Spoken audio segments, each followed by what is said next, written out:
After the Six-Day War in 1967, Israel emerged with a major military victory. They took control of key strategic territories, including the Sinai Peninsula, Gaza Strip, the West Bank, and the Golan Heights. But this triumph came at a cost. It set the stage for a prolonged confrontation with the Arab world. Egypt, led by President Gamal Abdel Nasser, refused to accept defeat. With massive Soviet support, Egypt quickly rearmed and built a dense air defense network along the Suez Canal. Tensions remained high. This marked the beginning of what would become known as the War of Attrition. Late in 1969, a special Israeli commando unit crossed deep into Egyptian territory, over 1,200 kilometers behind enemy lines. They seized an entire 7-ton radar system and brought it back to Israel, all in one night. This was Operation Rooster 53, one of the boldest and most daring missions in Israeli military history.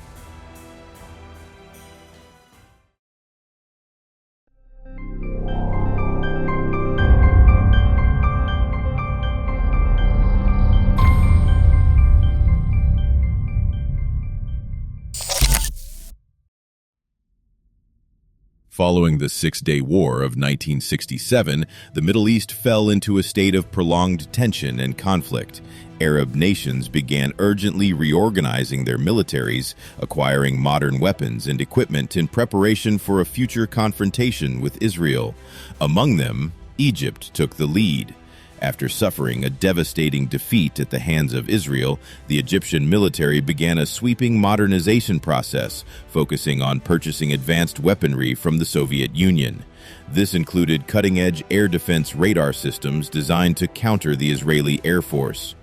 In March 1969, Egyptian President Gamal Abdel Nasser officially declared the start of a war of attrition against Israel.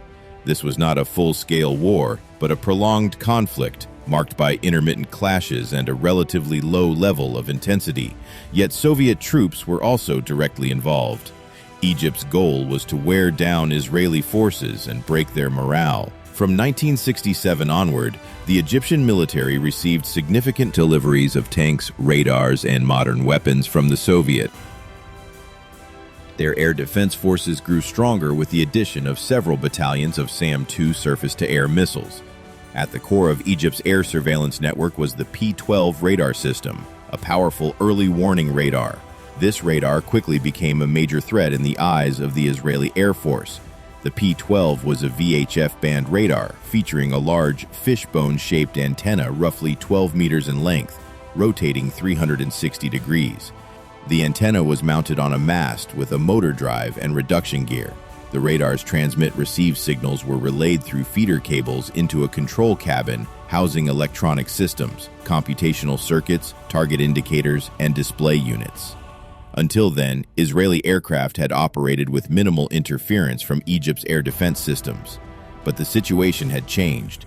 Egyptian electronic systems, countermeasures, and defensive tactics were now far more advanced and far more dangerous. Israeli air squadrons were appearing clearly on Egyptian radar screens the moment they took off. Even when A-4 Skyhawks, F-4 Phantoms, and helicopters flew at low altitudes, they were still being detected. At the Israeli Air Force headquarters, analysts concluded that Egypt's radar infrastructure had been upgraded and was functioning more effectively than ever. Israeli technical intelligence had started investigating, but could only gather vague reports suggesting that a new radar system was hidden somewhere west of the Suez Canal. If true, this meant that within a 200-kilometer radius, the optimal range of the P-12 radar, Egypt had total control of the airspace west of the Sinai Peninsula. Yet for months, Israeli intelligence failed to pinpoint the exact location of the radar. On October 24, 1969, the Israeli Air Force began intensifying airstrikes against suspected fortified targets in Egypt, in the hopes of destroying the radar site. But it wasn't until December 22nd, 2 months later, that a suspicious structure was finally spotted about 10 kilometers west of the Gulf of Suez. Reconnaissance photos showed what looked like two Bedouin tents standing alone in the desert. but in reality, the site was emitting radar signals. Israeli high-frequency direction-finding equipment had locked onto a signal source originating from a mound that resembled a simple tent. Image analysts confirmed that the radar had been expertly installed, camouflaged, and concealed. There were no trenches, no fortifications, no visible personnel or vehicles moving nearby. The path leading to the tents looked no more than a goat trail. However, upon zooming in, analysts could clearly make out the radar antenna and generator equipment on site. The Israeli Air Force quickly began planning an airstrike, using low-flying aircraft formations to launch a surprise attack. F-4 Phantoms and Mirage fighters, Israel's most advanced warplanes at the time, were assigned to eliminate the radar. But then, Lieutenant Yehiel Hollower, an intelligence officer, made a startling proposal. Why destroy it? We can bring the entire radar system back to Israel and study it. This bold idea was quickly endorsed by senior Air Force leadership. During reconnaissance, they had already confirmed that the radar site lacked any significant air defense. The United States also supported the plan. At the time, the U.S. Air Force was struggling to counter Soviet-made air defense systems in North Vietnam. Washington hoped that if Israel managed to capture the P-12 radar intact, it would provide valuable intelligence on how to defeat Soviet equipment deployed in Southeast Asia.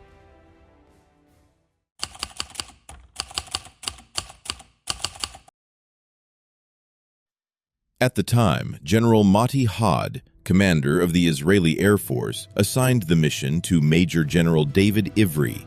The man in charge of ensuring the radar was successfully brought back to Israel. The P-12 radar had been located at Ras Gareb, a coastal base along the Red Sea in Egypt. This location was deep inside Egyptian territory, about 1,200 kilometers from the Sinai Peninsula, which Israel had recently taken control of after the Six-Day War. The radar site was not a famous location, just a series of low sand dunes stretching across the area. A shallow stream ran from the south to the northeast, and dirt roads connected the site to the main highway. However, the terrain was complex and easy to confuse, with many similar-looking turns and junctions. Israeli officers began categorizing the most important components of the radar system. First was cabin number 2, which contained the display screen and monitoring equipment. Next was the vehicle housing the generator and the antenna drive system. Interestingly, the radar site lacked any air defense systems. There were no fences, no defensive trenches, and no fortified perimeter. 2 generators were positioned near dugouts, tents, and oil drums. Israeli intelligence estimated there were about 20 people at the site, including 3 crews of around 18 personnel working in shifts. Additionally, there was a security detachment stationed a few kilometers away, and an Egyptian infantry battalion about 12 kilometers from the radar. This battalion was equipped with 12 120mm mortars and a number of military vehicles. After spotting Israeli reconnaissance flights in the area, Egypt reinforced its air defenses. Specifically, 6 37mm anti-aircraft guns, 6 23mm cannons, and about 25 anti-aircraft machine guns were deployed. The operation was given the code name Tarnigal 53, meaning Rooster 53. The operation was overseen by Major General David Ivry and would rely on heavy-lift Sikorsky CH-53 helicopters to complete the mission. However, stealing a P-12 radar system was an incredibly difficult task. Flying helicopters across the heavily fortified Israel-Egypt front line at the Suez Canal was extremely risky. The P-12 radar system weighed approximately 4 tons, and including the massive antenna and transport vehicle, the total came to nearly 7 tons. At that time, the largest helicopters available to Israel, the European-made Super Freilon, were incapable of lifting even the radar's control cabin. Israel was forced to urgently request 2 Sikorsky CH-53 Sea Stallion helicopters from the United States, a new model just introduced into the U.S. military in 1964. The CH-53 was designed for special missions: transport, rescue, extraction, and assault. The Pentagon agreed on the condition that any intelligence gathered from the operation would be shared if it succeeded. The CH-53 measured 27 meters in length and 7.6 meters in height. It had a range of over 1,100 kilometers, thanks to auxiliary fuel tanks and an aerial refueling system. To ensure the operation's absolute success, the Israeli Air Force selected its most skilled helicopter pilots. They were joined by elite paratrooper commandos, veterans of numerous covert operations. The Special Forces team trained at secret locations with terrain similar to Ras Gareb, experience using helicopters for raids, notably during the 1967 Middle East War, when they airlifted various radar and armored equipment captured from Egypt and Syria. Major General Raphael Eitan, in charge of coordination between the ground forces and the Air Force, selected 50 elite commandos, including Battalion 50 of the Paratroopers Brigade, Sayeret Sanain, the elite paratrooper reconnaissance unit, and personnel from the Israeli Air Force. These 3 units would take part directly in seizing the P-12 radar. A secondary objective was to capture several Egyptian soldiers stationed at the radar site, potentially to exchange for Israeli officer Dan Avidan, who had been taken prisoner earlier. Once the plan was presented, all commanders agreed. The plan is excellent. We must carry it out. Training began immediately and proceeded with urgency. Exercises ran all day and focused on landing and hooking cargo by helicopter. To simulate the mission, the team used an old P-10 radar found in an Israeli military storage facility in Srifin, along with a captured ZIL truck from the 1967 war. Both were used to practice airlifting techniques. 3 CH-53 helicopters were selected to operate at maximum payload capacity. Tests showed that each could lift nearly 4 tons, more than their official specifications claimed. At 9 p.m. on December 26, 1969, Israel launched the operation. To divert attention, Israeli A-4 Skyhawks and F-4 Phantom jets began striking Egyptian forces along the western banks of the Suez Canal and the Red Sea. This was a feint to draw Egypt's air defense systems away from the real mission. Meanwhile, under cover of darkness, 3 SA-321 Super Freelon helicopters carried dozens of elite paratroopers, flying at extremely low altitudes while weaving through Egyptian radar coverage. There was virtually no radio communication, and no navigation lights were used. Egyptian air defenses failed to detect the incursion, their attention fully occupied by the fake air raid. Used a northern oil rig tower as a landmark. From there, after crossing a small river, about 300 meters, they approached the radar station, just 1,300 meters away. Once across, the Israeli forces spotted the P-12 antenna, confirming the site was authentic and not a decoy. The assault team split into 3 groups. Team Modi, 10 commandos tasked with destroying bunkers. Team Israel, 12 commandos assigned to storm a tent area.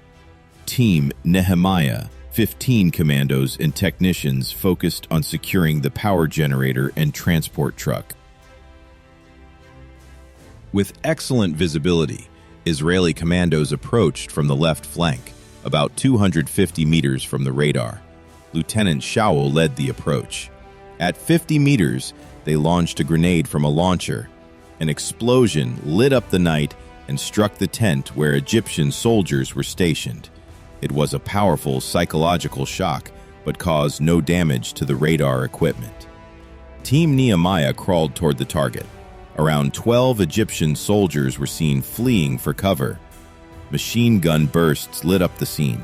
Some Egyptians tried to escape, but within moments, Israeli paratroopers had flooded the area. The Egyptian defenders were caught completely off guard. With no proper defenses, they were quickly overwhelmed. The P-12 radar station was now fully under Israeli control. At 2 a.m. on December 27, 1969, Israeli commandos and technicians rapidly dismantled the radar components and prepared the cargo for airlift. Heavy-duty hooks and straps were connected to the hovering CH-53 helicopters. 2 CH-53s that had been waiting over the Red Sea moved in. One helicopter was assigned to lift the antenna array and communications vehicle. The other was tasked with hoisting the command module, which weighed 4.3 tons, well above the external lift rating of 3 tons. Nonetheless, the helicopter strained under the load and began flying toward Israeli-held territory. The first CH-53 returned without major issues, but the second, carrying the heavier load, encountered trouble. One cable got caught on the helicopter's side, rupturing a hydraulic line. Veteran pilot Dagan was faced with a dire choice: drop the entire command module into the sea or risk losing the aircraft. He chose to press on, flying dangerously low. Just as he reached Israeli-controlled coastline, he managed to gently set the radar module down and land the helicopter moments before it became uncontrollable. A backup CH-53 arrived to assist. Even though the 4-ton radar command module was an immense challenge for the second aircraft, the Israeli Air Force ultimately succeeded in securing the heart of the Soviet-made radar. By the end of the night, a complete P-12 radar system had been successfully stolen and delivered to Israeli territory.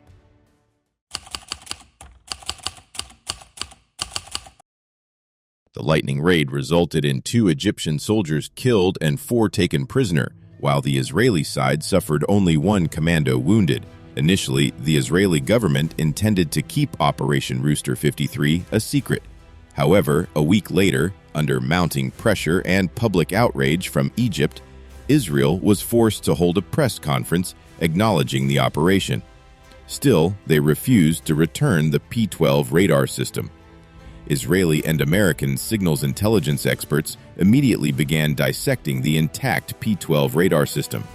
They uncovered 4 operating frequencies: the radar's transmission power, its key coordinate tracking mechanism, and the method it used to display targets on the oscilloscope. Every detail of the Soviet-made P-12 spoon rest radar was exposed. The radar could detect an aircraft with a radar cross-section of 1 square meter, flying at 500 meters altitude from 45 kilometers away, and targets flying above 10 kilometers from 200 to even 360 kilometers away. The system operated across 4 frequency bands, capable of resisting both active and passive jamming. Setup time was 6 minutes. Deployment and teardown required 90 minutes, and its antenna rotation speed ranged from 0.5 to 6 revolutions per minute. The most critical discovery: the 4 frequencies and the blind spots of the P-12 radar were now in the hands of the U.S. and Israel. This knowledge neutralized a major air defense threat, helping Israel maintain air superiority over the region. Eventually, the radar was handed over to the United States military, just like other Soviet-made equipment Israel had previously captured, such as the S-75 surface-to-air missile systems. "It was just like something out of a movie," said Lieutenant General Haigh Bar-Lev, who would later become Israel's Chief of General Staff. The daring and urgent execution of the operation left even seasoned military leaders astonished. Back in 1966, Israel had already orchestrated the defection of an Iraqi pilot, convincing him to deliver a MiG-21 fighter jet to Tel Aviv.